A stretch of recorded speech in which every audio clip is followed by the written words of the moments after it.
भूख के मारे रूबी की अंतड़ियां ऐंठी जा रही थी। वह दिन भर मजदूरी के लिए इधर उधर भटकती रही, मगर उसे कहीं भी मजदूरी नहीं मिली। आज शहर बंद था। वजह थी कि कल दिन दहाड़े भरे बाजार में सत्ता पक्ष के एक खास कार्यकर्ता की हत्या कर दी गई थी। इस हत्या के पीछे जो भी वजह रही हो, मगर इससे शहर की राजनीति गर्मा गई थी। हत्यारा खून करके फरार हो चुका था।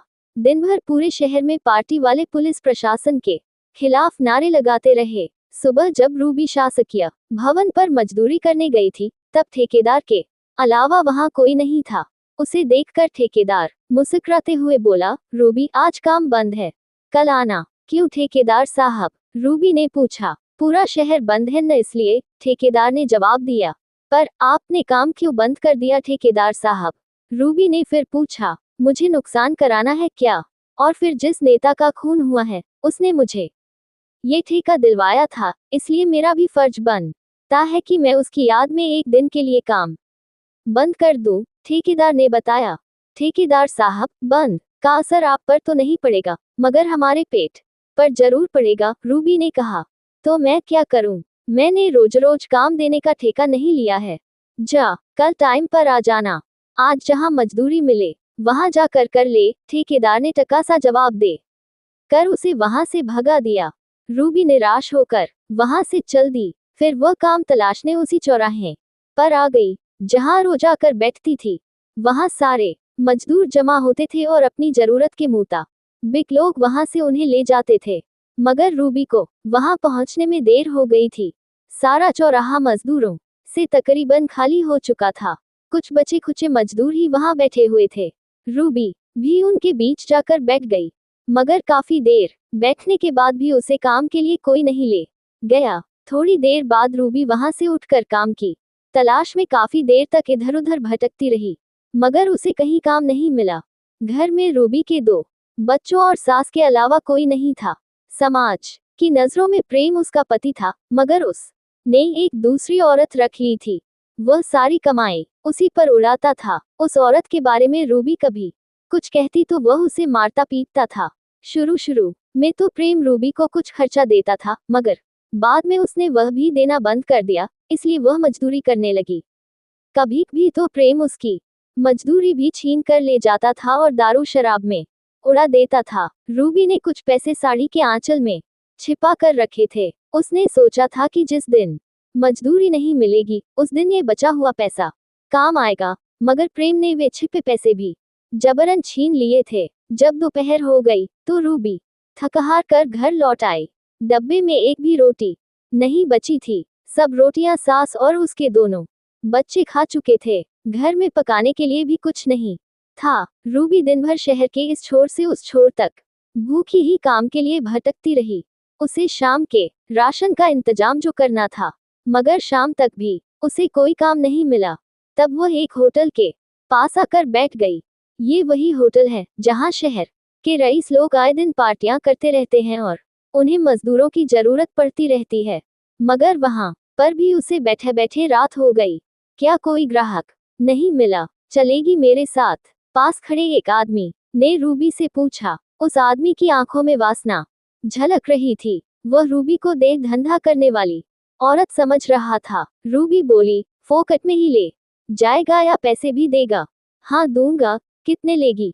उस आदमी ने पूछा। दिन भर काम करती हूँ तो मुझे 100 रुपए मिलते हैं, रूबी ने बताया। चल, मैं तुझे 100 रुपए ही दूंगा, उसने कहा। तो रूबी की इच्छा हुई कि उसके मुंह पर थूक दे, मगर उसे जोरों की भूख लग रही थी। रूबी ने सोचा, प्रेम भी तो मेरे जिस्म से खेल कर चला जाता है, और फिर मुझे अब मजदूरी भी कौन देगा? क्या सोच रही है? उसे चुप देख उस आदमी ने पूछा। लगता है मेरी तरह तू भी बहुत भूखा है।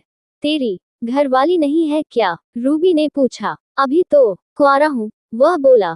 तो शादी क्यों नहीं कर लेता है? लक्ष्मी ने दोबारा पूछा। खुद अपना पेट तो पूरी तरह भर नहीं पाता हूँ, फिर उसे क्या खिलाऊंगा? वह बोला। सही बात है, जो आदमी अपनी घरवाली को खिला नहीं सकता, वह मर्द नहीं होता है। कहकर रूबी ने पूछा, कहाँ ले जाएगा मुझे?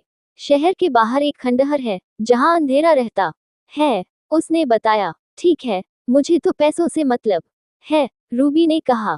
तो चल मेरे पीछे पीछे, उस आदमी ने कहा और रूबी उसके पीछे पीछे चलने लगी। वह आदमी पीछे मुड़कर देख लेता कि वह औरत आ रही है या नहीं, मगर रूबी उसके पीछे पीछे साए की तरह चल रही थी। अभी रूबी एक चौराहा पार कर ही रही थी कि सामने से प्रेम आता दिखाई दिया। वह डर के मारे कांप उठी।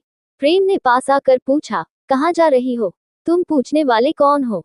रूबी ने नफरत से कहा, तुम्हारा पति। प्रेम बोला, खुद को पति कहते हुए तुम्हें शर्म नहीं आती? रूबी गुस्से से बोली, जो आदमी अपने बीवी बच्चों और माँ को भूखा प्यासा छोड़कर दूसरी औरत पर कमाई लुटाए, वह किसी का पति कहलाने लायक नहीं होता। प्रेम नीची गर्दन करके चुपचाप किसी मुजरिम की तरह सुनता रहा। मगर तुम जा कहाँ रही हो? प्रेम ने फिर पूछा, कहीं भी जाऊं? वैसे भी तुमने तो मियां बीवी का रिश्ता उसी दिन तोड़ दिया था जिस दिन तुम दूसरी औरत के साथ रहने लगे थे। देखो रूबी, तुम अपनी हद से ज्यादा बढ़ कर बात कर रही हो।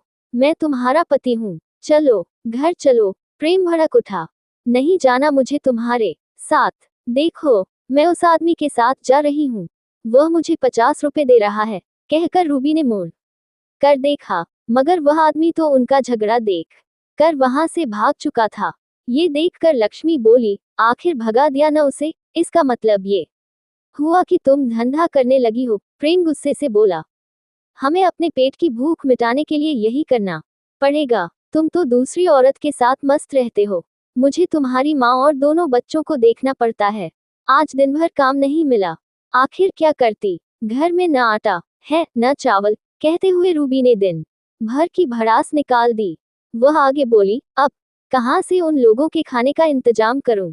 रूबी, मैं तुम्हारा गुनाहगार हूँ, मुझे माफ कर दो। अब मैं तुम्हें कभी शिकायत का मौका नहीं दूंगा। माफी मांगते हुए प्रेम बोला, रहने दो, तुम्हारा क्या भरोसा? ये बात तो तुम कई बार कह चुके हो, फिर भी तुमसे वह औरत नहीं छूटती है। उसके पीछे तुमने मुझे कितना मारा पीटा है। रूबी ने कहा, ठीक है, मैं कोई दूसरा ग्राहक ढूंढती हूँ। पेट की आग तो बुझानी ही पड़ेगी ना। नहीं रूबी, अब तुम कहीं नहीं जाओगी और न ही मजदूरी करोगी। प्रेम ने रूबी को रोकते हुए कहा, अगर मजदूरी नहीं करूंगी तो मेरा, तुम्हारे बच्चों का और तुम्हारी माँ का पेट कैसे भरेगा? रूबी चिढ़कर बोली, मैं कमा कर खिलाऊंगा सबको। प्रेम बोला, तुम कमा कर खिलाओगे? कभी आईने में अपना चेहरा देखा है? हाँ रूबी, तुम्हें जितना ताना देना हो दो, जो कहना है कह लो, मगर मैं बहुत शर्मिंदा हूँ। क्या तुम मुझे माफ नहीं करोगी? प्रेम गिड़गिड़ाया, माफ उसे किया जाता प्रश्नवाचक चिन्ह है जिसकी आंखों में शर्म हो। मैं तुम पर कैसे यकीन कर लूं कि तुम सही रास्ते पर आ जाओगे?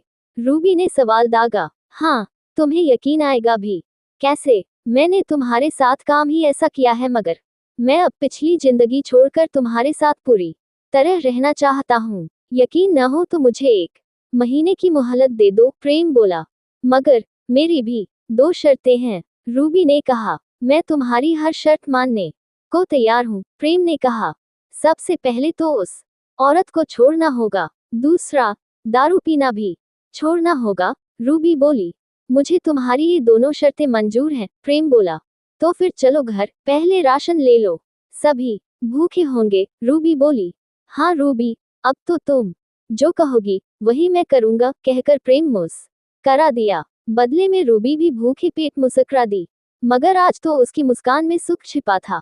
प्रेम चलते चलते बोला, आज मैं बहुत राहत महसूस कर रहा हूँ रूबी, मैं अपने रास्ते से भटक गया था, तुम मुझे सही रास्ते पर ले आए हो। प्रेम सोच रहा था कि रूबी कुछ बोलेगी, पर जवाब देने के बजाय वह मुस्कुरा दी।